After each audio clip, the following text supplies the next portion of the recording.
So this will be sort of a follow-up to the last video because I thought we only talked about wide sections really and plates, and we didn't really get into all the other shapes that exist.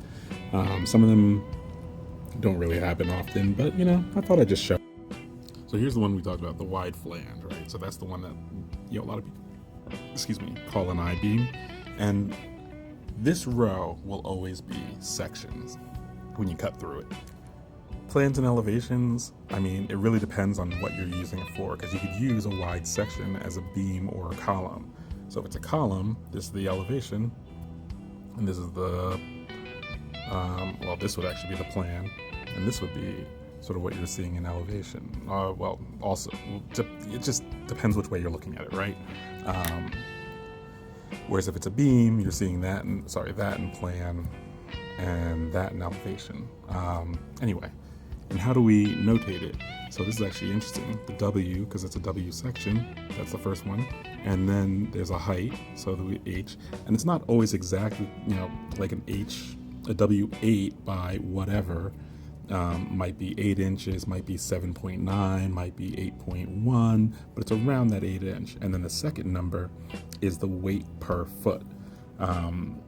So, this thing has a depth, right? So if we said that this is 1 foot in depth, and we said this was a W8 by 40, every 1 foot of depth of this beam is 40 pounds.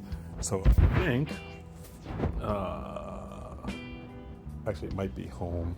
I have a section, so there's actually that HSS. No, that's a HSS. That's a completely different name. Yeah, so I have a section at home. It's like a W8 by 68, and every foot of it is 68 pounds. And we use the same for essentially all of these sections of beams. It's the height by the weight per foot. Height by the weight per foot.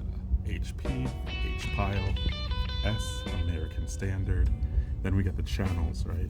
So you have your channel, which you do the height by the weight per foot. Miscellaneous channel, this one we typically actually use for stairs, or that's the situation I often see it for. So it has a wider round on the inside than the typical channel. And almost all of these, because they're rolled, that inside corner is rounded. Then you have your miscellaneous channel, your angle. Now the angle is a little bit more straightforward. It's your height, your width by the thickness of the steel. So an L 4 by 4 by quarter would be 4 inches by 4 inches by a 1/4 inch thick. Then you have your wide T section, which is very similar to the wide section but without a bottom. Bam. This one I often actually see where I see it. It doesn't mean that's the only place it gets used.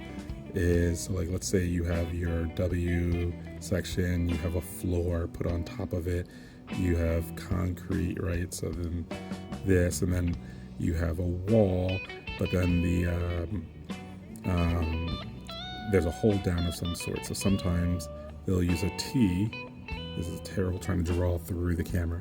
T through it so that they can put the anchor on top to tie the wall down to, the wall plate down to.